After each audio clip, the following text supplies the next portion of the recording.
Oke, selamat datang kembali di The Deep Dive. Hari ini kita bakal gali lebih dalam soal fondasi penting nih dari The Seven Habits, yaitu kebiasaan pertama, bersikap proaktif. Nah, ini sumbernya dari catatan dan riset yang udah kita kumpulin ya. Pernah nggak sih Anda merasa kayak, aduh hidup ini kok rasanya dikendaliin sama keadaan ya? Sama cuaca lah, mood orang lain lah. Nah, Deep Dive kali ini misinya itu kita mau bongkar gimana caranya kita bisa ambil alih kendali itu. Iya, betul banget. Dan proaktif ini seringkali konsepnya lebih dalam dari sekedar inisiatif loh. Ini soal kesadaran mendasar kalau Anda itu sebenarnya yang pegang setir. Anda yang bertanggung jawab penuh atas hidup Anda, bukan faktor luar. Oke. Coba kita bedah nih. Jadi, konsep kuncinya itu kalau saya tangkap dari catatan kita, perilaku kita itu hasil keputusan sadar ya, bukan cuma reaksi otomatis aja gitu terhadap apa yang terjadi di sekitar kita. Ini yang disebut responsibility itu ya, kemampuan kita milih respons. Jadi bukan berarti kita jadi robot tanpa perasaan, tapi kita milih gimana nanggepin perasaan itu. Tepat sekali. Kuncinya di situ, kemampuan memilih respons. Nah, ini beda banget sama orang yang reaktif. Orang reaktif itu bisa dibilang kayak termostat lah, yang suhunya diatur sama lingkungan. Cuaca lagi jelek, mood langsung anjlok. Kinerja juga ikut turun. Atau misalnya dikritik orang, wah bisa langsung defensif atau marah gitu.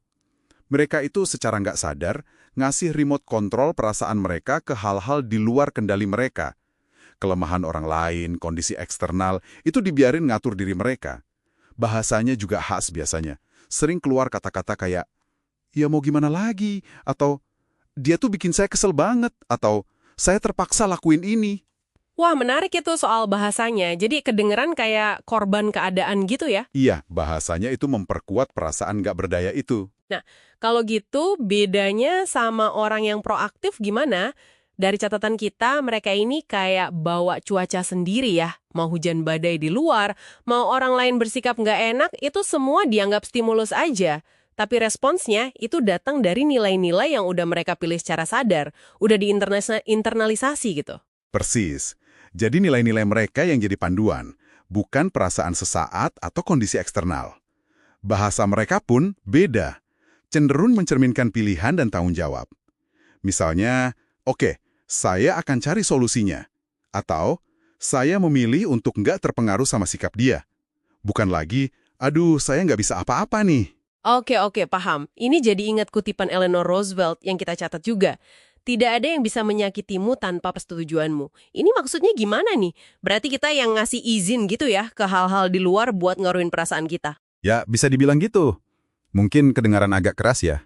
Tapi intinya, kita punya andil loh dalam seberapa besar kita membiarkan perlakuan atau kejadian eksternal itu mempengaruhi kondisi batin kita. Tapi ini kan berlaku juga nggak sih buat situasi yang benar-benar berat, kayak trauma atau kehilangan gitu, apa iya kita setuju buat menderita? Rasanya kok sulit ya? Nah, ini pertanyaan penting banget. Persetujuan di sini mungkin bukan berarti kita pengen atau nikmatin penderitaan itu ya. Jelas bukan. Tapi lebih ke pengakuan kalau kita tetap punya kekuatan untuk memilih respons kita terhadap penderitaan itu. Nah, disinilah kemampuan unik manusia, kesadaran diri atau self-awareness jadi penting banget. Kita tuh bisa mikir tentang cara kita berpikir. Kita bisa mengamati perasaan kita sendiri, nggak cuma hanyut gitu aja. Ini nyambung banget ke contoh paling kuat dari catatan kita. Kisahnya Viktor Frankl, psikiater yang selamat dari kamp konsentrasi Nazi. Oh iya, kisah Frankl itu. Luar biasa sih. Iya, di tengah kondisi penderitaan yang, ya ampun nggak kebayang lah kejamnya gimana, Frankl justru menemukan satu prinsip fundamental.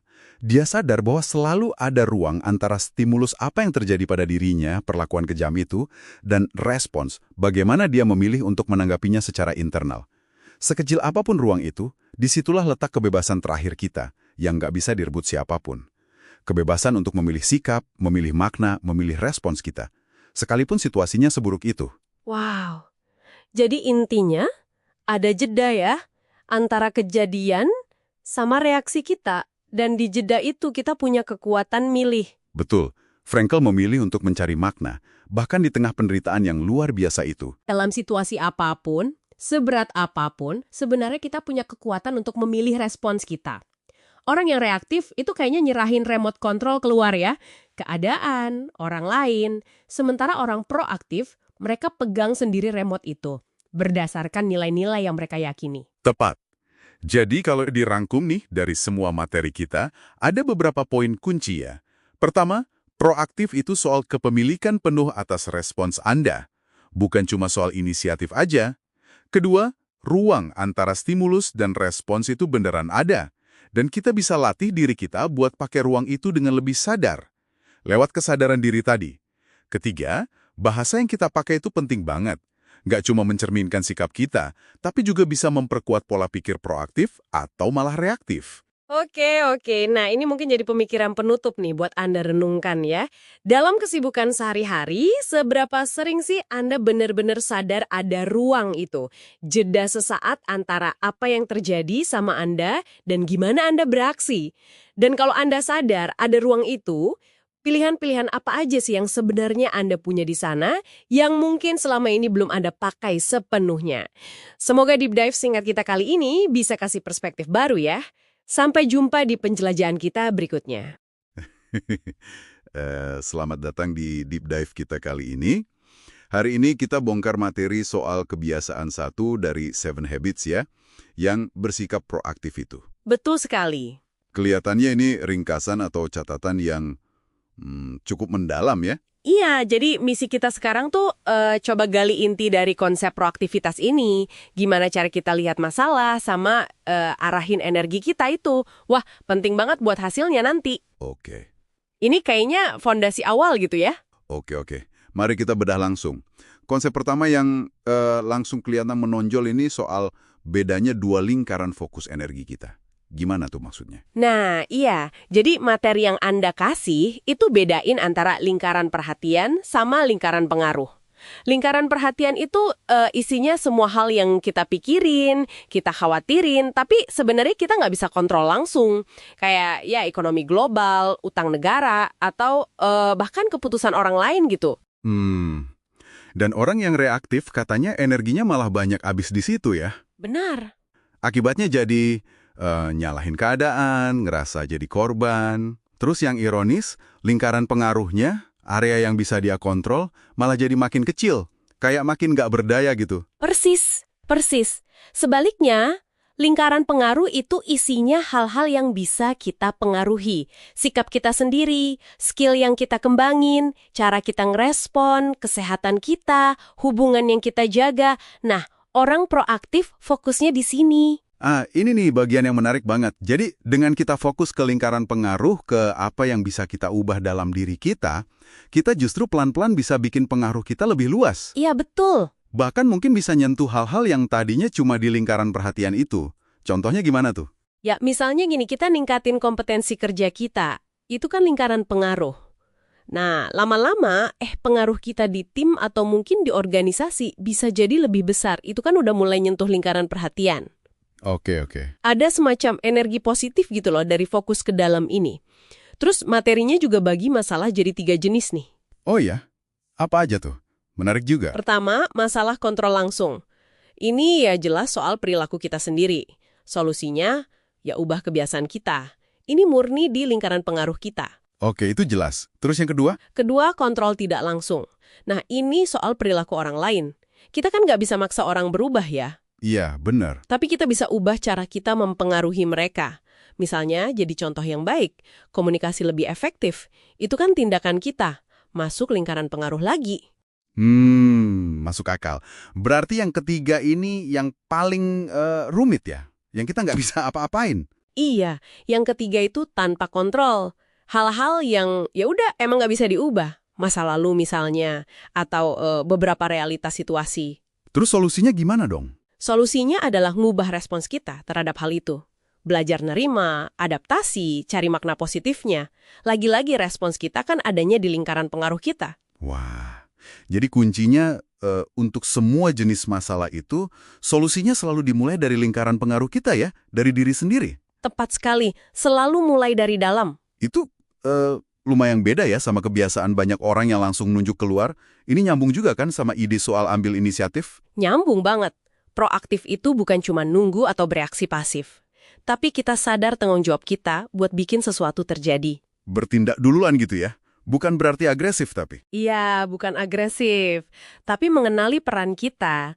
Dan inti dari kemampuan ini, itu adalah komitmen. Kemampuan bikin dan nepatin komitmen. Komitmen ke diri sendiri dan ke orang lain ya? Iya, kenapa ini jadi penting banget? Karena itu yang bangun karakter dan kepercayaan. Tiap kita nepatin janji, sekecil apapun, kita itu kayak lagi nguatin disiplin internal kita, integritas kita. Jadi, belajar bertindak berdasarkan nilai, bukan cuma mood sesaat gitu ya. Betul. Nah, ngomongin soal bertindak berdasarkan nilai, ada satu lagi ide keren di catatan Anda. Cinta sebagai kata kerja. Oh iya, ini cukup menantang pandangan umum ya. Cinta kan biasanya dianggap perasaan. Nah, paradigma proaktif ini bilang beda. Cinta itu dilihat sebagai tindakan nyata. Kayak berkorban, memberi diri, melayani, dengerin orang lain dengan sungguh-sungguh. Jadi perasaannya itu muncul belakangan. Seringkali begitu. Materi ini bilang perasaan cinta itu seringkali hasil dari tindakan mencintai, bukan sebaliknya. Jadi kita nggak nunggu mood cinta dulu baru bertindak baik, tapi kita bertindak baik untuk numbuhin perasaan itu. Ini, perubahan cara pandang yang gede sih. Iya juga ya. Terus gimana cara praktisnya buat ngelatih ini semua? Kayaknya ada semacam saran latihan ya di materi itu. Ada. Disebutnya tes 30 hari proaktivitas. Gampangnya gini, selama 30 hari ke depan, coba deh fokus penuh cuma ke lingkaran pengaruh Anda. Oke, apa aja tuh yang dilakuin? Ya, tepatin janji-janji kecil yang Anda buat. Terus coba jadi bagian dari solusi, jangan cuma ngeluhin masalah.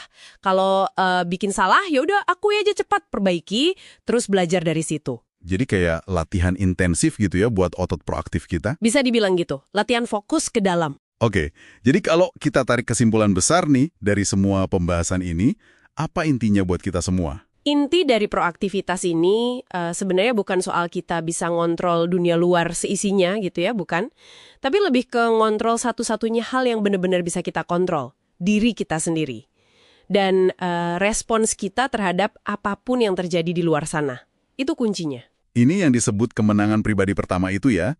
Jadi kayak fondasi buat kebiasaan-kebiasaan efektif lainnya, baik buat diri sendiri maupun pas hubungan sama orang lain. Tepat. Jadi pesannya jelas banget, fokusin energi kita ke lingkaran pengaruh. Iya, dan sebagai penutup nih, ada kutipan dari Viktor Frankl yang juga disinggung di materi Anda, dan ini relevan banget. Gimana bunyinya? Antara stimulus dan respons itu ada ruang. Nah, dalam ruang itulah terletak kekuatan kita untuk memilih respons kita. Dalam respons kita, terletak pertumbuhan dan kebebasan kita. Dalam banget ya. Antara kejadian dan reaksi kita, ada jeda, ada pilihan. Betul, kekuatan kita ada di pilihan itu.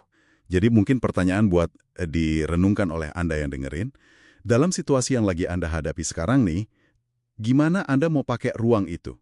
Pilihan respons apa aja sih yang sebenarnya ada di dalam lingkaran pengaruh Anda saat ini?